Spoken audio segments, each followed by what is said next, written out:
I wonder how my business college full-grown 21-year-old brother is doing right now.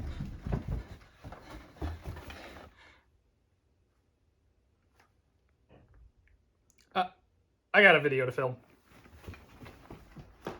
Ladies and gentlemen, I've been waiting a long time for this one. What's up, guys? It's your boy Jelswick, and I'm here again with another video about Rent a Girlfriend, as you've probably already seen from the title. And this is a little bit difficult to discuss because a lot of people do like this show. There are dozens of us. But in general, when you look at shows and the amount of kind of YouTube criticism versus YouTube people saying this is a hidden gem, you should watch this, Rent a Girlfriend tends to be on the criticism side of things. There are, in fact, video essays on why Rent a Girlfriend is bad. And I'll probably be showing some clips from those very videos because I really don't quite understand the hate that it gets. Now, I'm just as likely to call something mid as anybody else. There are some shows that I just don't think quite live up to the hype. But Rent a Girlfriend really isn't a hype show in the general sense of the term. So I want to go into kind of the things that people really hate about Rent a Girlfriend and why I actually think it's a pretty good show. If you like the content, go ahead and click the like button. And if you want to see more of this kind of content, click that subscribe button. Even if you disagree with the opinion, I'd love to have you around and see what you think. So leave a comment. So before I get into kind of the specifics of things, I do want to say I'm not really a manga reader. And it's not because I don't like reading, it's just because I typically just like the snappier pace of watching anime. So if you're reading the manga right now and you're way ahead of where I am, I just finished season 2. They've just announced a season 3, which shows a little bit of the pent-up demand for this show and why I think, in a way, it doesn't deserve the criticism it gets. I'm not a manga reader, so if you're like, oh, but in chapter whatever, he does this, I don't know about that because I don't like spoiling things for myself. So, as I mentioned before, there are some long video essays on why Rent a Girlfriend is bad. A couple examples would be Mother's Basement, which I'll probably be referencing clips of specifically because he really does a good job of going into details of some of the flaws of the show, and I'm kind of going to do some direct rebuttal type things about it. However, that, again, doesn't mean his opinion is bad. It actually is a quite well put together episode, and I do kind of agree with some of the points, but I do think that this show does deserve some praise, and I want to give it where it's due. Another is Cross, who compares Rent a Girlfriend to prostitution, and I don't fully agree with the premise there. Again, it's not a bad video. It's actually very well put together. I recommend you watch both of these videos before watching mine because I'm just here to spout Rent a Girlfriend's praises, and that's not really as difficult as putting together intricate plot points. So I'm going to take some of the things that they've said and kind of rebut them a little bit because I really think that this show deserves some praise and it's simply not getting it.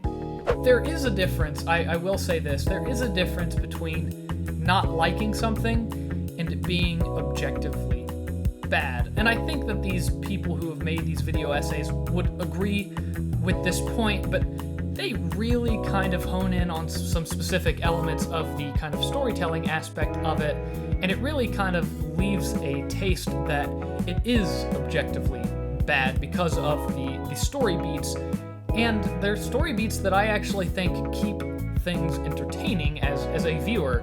Now, I haven't watched nearly as much anime as some, and maybe I'm just sitting back with monkey brain trying to process all these things and just going, yeah, I like this part.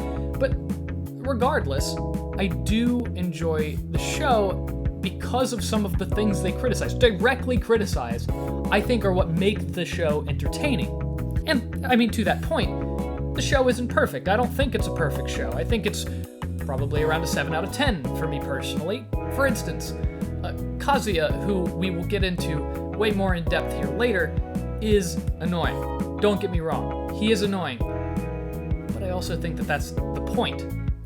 And I am personally a fan of Ruka. I'm in the Ruka camp solidly. And as somebody who thinks that Kazuya is already kind of annoying, liking her makes him that much more annoying. So, that's like point A, really. But let's get into the plot a little bit, because I think that this is where a lot of people kind of have gripes with it, and I understand them. but from a structural standpoint, I think it's doing it right. I actually think that Rent-A-Girlfriend, in terms of how it structures its plot, if it was done in any other way, it would not be getting a season 3, and it's why people continue to watch, including myself.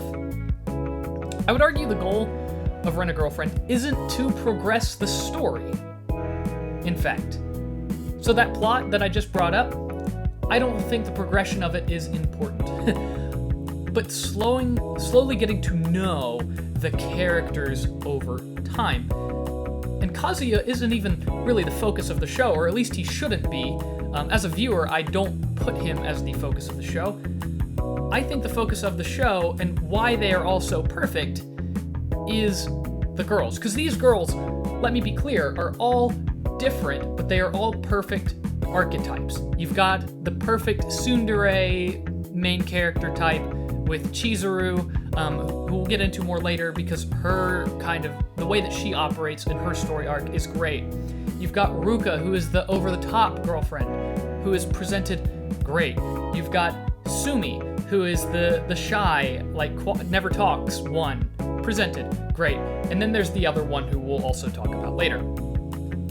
This is what makes the show better, though, than something like Girlfriend, Girlfriend. Because Girlfriend, Girlfriend is a situational comedy romance. And what I mean by that, why I emphasize situational comedy instead of just saying a sitcom, is because the characters are bare bones in that show.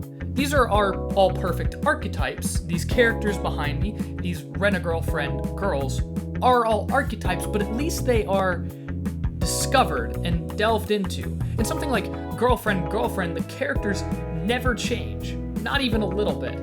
And I've roasted Girlfriend, Girlfriend in previous videos. I'm sure there's likers of Girlfriend, Girlfriend. It does have good humor, but if you're looking for any sort of development, it does not happen.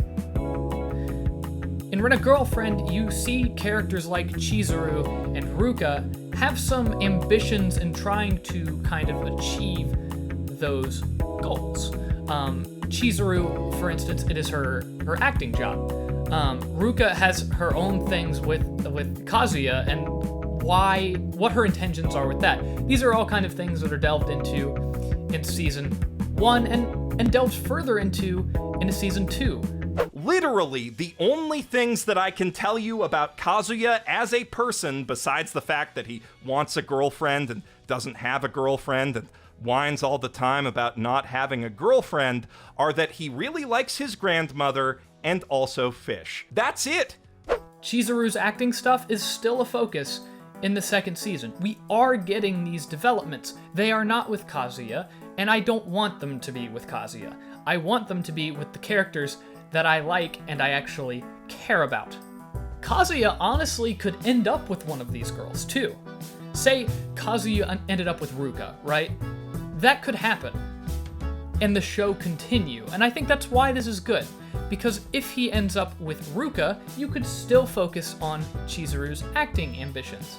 If you got him with Chizuru, you could focus on Ruka's continued pursuit and him trying to essentially stay in the relationship and stay faithful with Chizuru while Ruka keeps egging him on, and maybe Ruka could team up with the fourth girl of this show, and somebody who I will come to, Mami Nanami, the most evil character in all of anime.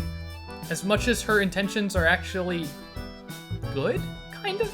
That is what makes the show entertaining. It is seeing how these girls not only interact with each other, but they kind of all have their own separate ambitions, and they're all kind of merging towards the same guy. It sounds really simple in concept and when I describe it here, but it really does bring the show above a lot of situational comedies where these generic trope characters do not progress at all. If it didn't have Chizuru as an actress, if it just had her as a plain old college student, and she just continues her classes or whatever, and never got to an end goal with her classes, then I wouldn't care about Chizuru.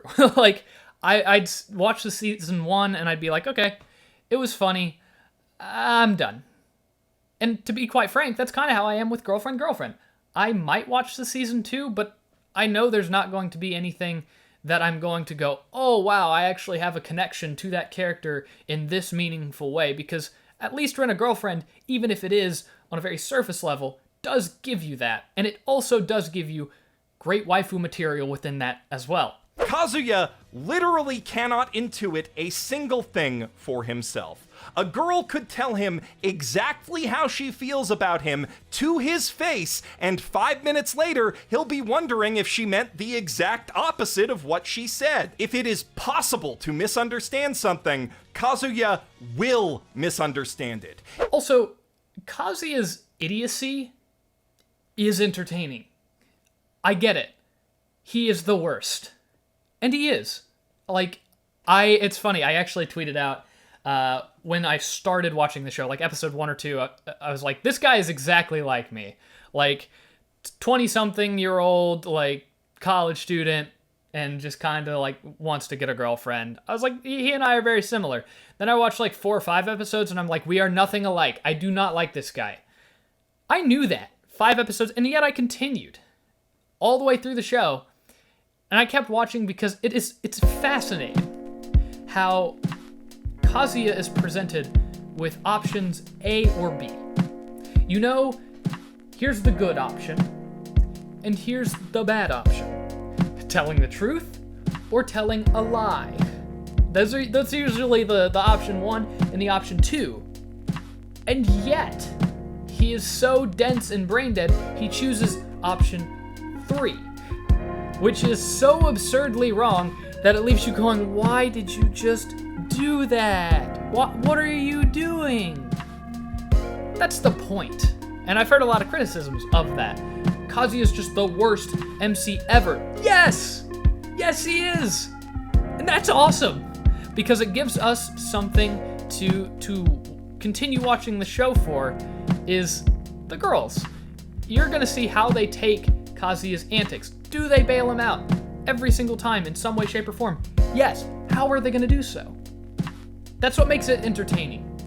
Again, it's not the greatest show ever, but I see this show get a lot of unwarranted kind of hate, specifically on that topic. But I think that Kazuya is a critical factor in why people continue to come back to the show.